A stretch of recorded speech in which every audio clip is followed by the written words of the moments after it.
Assalamualaikum warahmatullahi wabarakatuh. Izin perkenalkan diri, nama saya Indra Iga Junior, NIM 118230085 dari kelas pendaftaran tanah RA kelompok 1. Nama saya Angelia Akiko Hasan dari Prodi Teknik Geomatika NIM 118230011. Saya Mayrelia Prita NIM 118230063. Perkenalkan, nama saya Fairusani Mardani, NIM 118230021.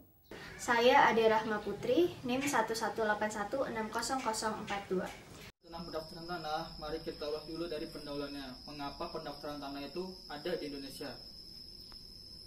Pendaftaran tanah pertama kali dilakukan atas tanah-tanah yang belum pernah didaftarkan atau belum pernah disertifikasikan, yaitu sesuai dengan Peraturan Pemerintah Nomor 10 Tahun 1961 dan Peraturan Pemerintah Nomor 24 Tahun 1967 tentang pendaftaran tanah. Hal ini dilakukan guna menjamin kepastian hukum bagi pemegang hak atas tanah atau pihak lain yang berkepentingan dengan tanah tersebut. Tujuan pembelajaran pada kali ini yaitu ada 5. Yang pertama, menganalisis perbedaan antara hubungan dengan tanah pada masa kolonial Belanda dan pada masa Indonesia Merdeka. Yang kedua, menganalisis pendaftaran tanah yang ada di Indonesia. Yang ketiga, menganalisis bagaimana sistem pendaftaran tanah yang ada di Indonesia. Yang keempat, menganalisis proses pendaftaran tanah yang ada di Indonesia. Dan yang terakhir, menganalisis status kepemilikan tanah bagi WNA. Metodologi. Metode yang digunakan adalah metode kualitatif dengan teknik pengumpulan data yang bersumber dari studi pustaka dan mind mapping. Dengan tahap penyelesaian ada 3, yaitu analisis pra-penyelesaian, analisis penyelesaian, dan analisis data keseluruhan. Sebelum membahas isu-isu lebih lanjut, mari kita mengkaji apa itu pendaftaran tanah dan tujuan dari pendaftaran tanah. Baik, pendaftaran tanah adalah kegiatan yang dilakukan oleh pemerintah secara terus-menerus, berulang-ulang, dan berkelanjutan yang meliputi proses pengolahan, pengumpulan, dan pemeliharaan data fisik maupun yuridis sehingga menghasilkan sebuah sertifikat yang berguna sebagai tanda bukti. Selanjutnya, tujuan dari pendaftaran tanah telah diatur dalam Pasal 19 Undang-Undang Pokok Agraria, yang intinya adalah pendaftaran tanah itu bertujuan untuk menjamin kepastian hukum atas kepemilikan tanah. Selanjutnya, mari kita membahas isu-isu. Isu yang pertama adalah menganalisis hubungan antara tanah dan negara pada masa kolonial dan pada masa Indonesia Merdeka. Hubungan antara negara dan tanah pada masa kolonial Belanda adalah domain-verklaring. Artinya, negara memiliki kepemilikan penuh atas tanah, sehingga masyarakat tidak bisa mengajukan kepemilikan atas tanah. Masyarakat hanya bisa mengurusnya, namun itu pun harus persetujuan dari pihak kolonial. Sedangkan, hubungan antara tanah dan negara pada masa Indonesia Merdeka sudah tidak lagi menerapkan domain-verklaring, karena negara hanya sebagai pihak yang menguasai dan memelihara.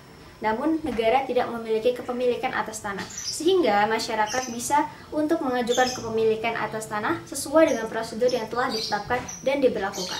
Hukum-hukum yang mengatur hubungan antara tanah dan negara pada masa Indonesia Merdeka telah diatur dalam Undang-Undang Nomor 5 Tahun 1960 dan Undang-Undang Nomor 24 Tahun 1997 tentang pendaftaran tanah. Itulah perbedaan antara hubungan tanah dan negara pada masa kolonial dan pada masa Indonesia Merdeka.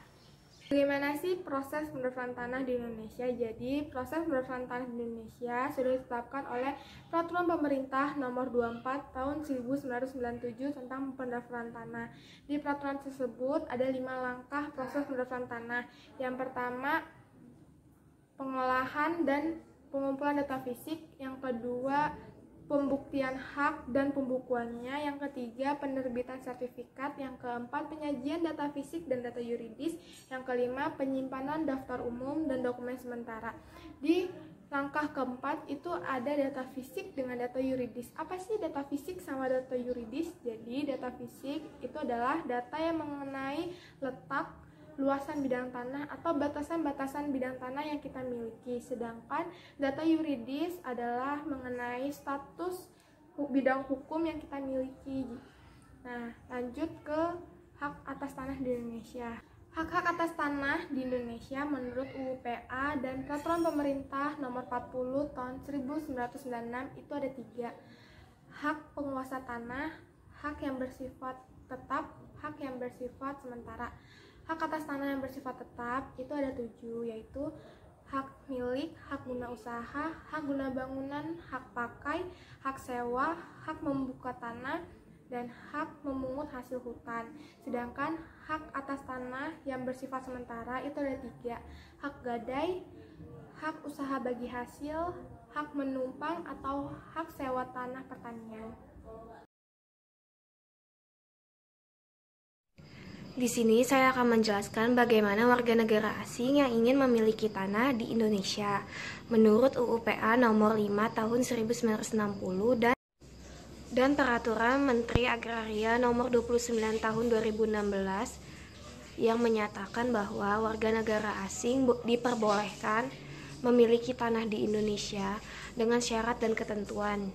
Salah satu syarat agar warga negara asing dapat memiliki hak tanah di Indonesia ada apabila warga negara asing menikahi warga negara Indonesia itu sendiri atau mendapatkan hak warisan.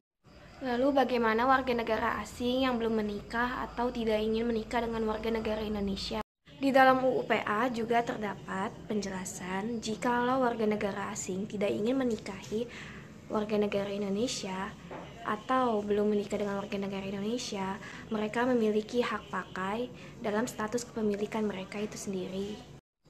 Jadi kesimpulan yang akan saya sampaikan, apabila warga negara asing yang ingin memiliki tanah di Indonesia namun tidak ingin menikahi warga negara Indonesia itu sendiri, mereka hanya mempunyai hak pakai sebagai status kepemilikan tanah mereka. Selanjutnya saya akan menyampaikan materi tentang metode-metode apa saja yang ada dalam sistem pendaftaran tanah. Terdapat 2 sistem pendaftaran tanah di Indonesia, yaitu sistem pendaftaran tanah sistematik dan sistem pendaftaran tanah sporadik. Sistem pendaftaran tanah sistematik adalah kegiatan pendaftaran tanah untuk pertama kalinya yang dilakukan secara serentak. Biasanya ini dilakukan oleh pemerintah. Sistem pendaftaran tanah sporadik adalah kegiatan pendaftaran tanah untuk pertama kalinya yang dilakukan secara massal dan biasanya dilakukan perseorangan. Sistem pendaftaran tanah sporadik ini biasanya dilakukan atas permintaan pihak yang berkepentingan. Selanjutnya saya akan menjelaskan istilah-istilah pendaftaran tanah. Istilah pendaftaran tanah itu ada 4. Yang pertama yaitu legal kadaster, yang kedua general boundary, yang ketiga fixed boundary, yang keempat topological boundary.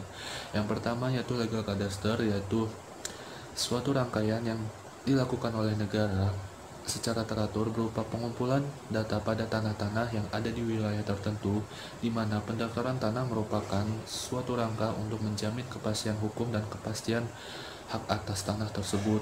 Yang kedua yaitu general boundary, yaitu batas tanah yang letaknya secara jelas melalui pendekatan yang tidak presisi dan sudah diketahui oleh masyarakat umum. Yang ketiga yaitu fixed boundary, merupakan sebuah garis tanda presisi dari tanda batas yang telah dipasang oleh pemiliknya secara permanen. Yang terakhir yaitu topological boundary, merupakan konsep batas yang menyatakan bahwa batas bukan merupakan sesuatu yang baku, tetapi dapat berubah sesuai kebutuhan pemiliknya. Selanjutnya saya akan menjelaskan sistem publikasi pada sistem pendaftaran tanah. Nah, sistem publikasi ini dibagi menjadi 2, yaitu sistem positif dan sistem negatif.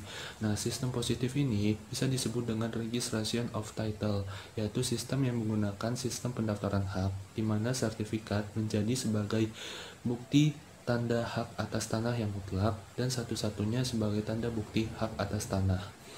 Begitupun buku tanah dijadikan sebagai penyajian data yuridis.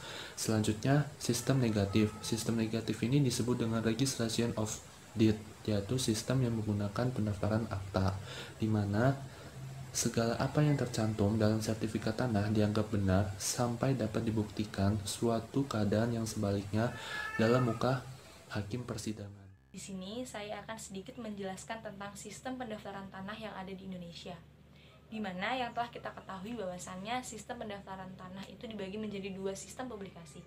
Yang pertama sistem publikasi negatif dan yang kedua sistem publikasi positif. Sistem publikasi di Indonesia itu tidak menganut kedua sistem ini, melainkan Indonesia menganut sistem publikasi negatif yang bertendensi positif, atau sistem yang menggunakan sistem pendaftaran hak atau yang disebut dengan sistem Torrens, di mana sistem ini belum tentu dapat dikatakan sebagai positif murni. Jadi untuk itu atas dasar apa Indonesia melakukan sistem pendaftaran tanah menggunakan sistem publikasi negatif yang bertendensi positif. Hal ini dikarenakan di Indonesia hukum pendaftaran tanahnya menggunakan hukum adat, di mana bersifat negatif, namun data-data yang dihasilkan merupakan data-data akurat atau yang biasa disebut dengan positif. Jadi dari analisis yang telah dilakukan oleh kami, maka dapat disimpulkan bahwa yang pertama, tujuan dari pendaftaran tanah ialah untuk memberikan kepastian hukum ke hak milik atas tanah terhadap masyarakat sesuai dengan pasal 3 Peraturan Pemerintah Nomor 24 Tahun 1997.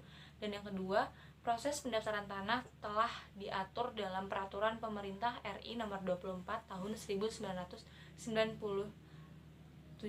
Dan yang ketiga, metode bidang tanah yang digunakan ialah menggunakan fixed boundary, general boundary, dan topological boundary.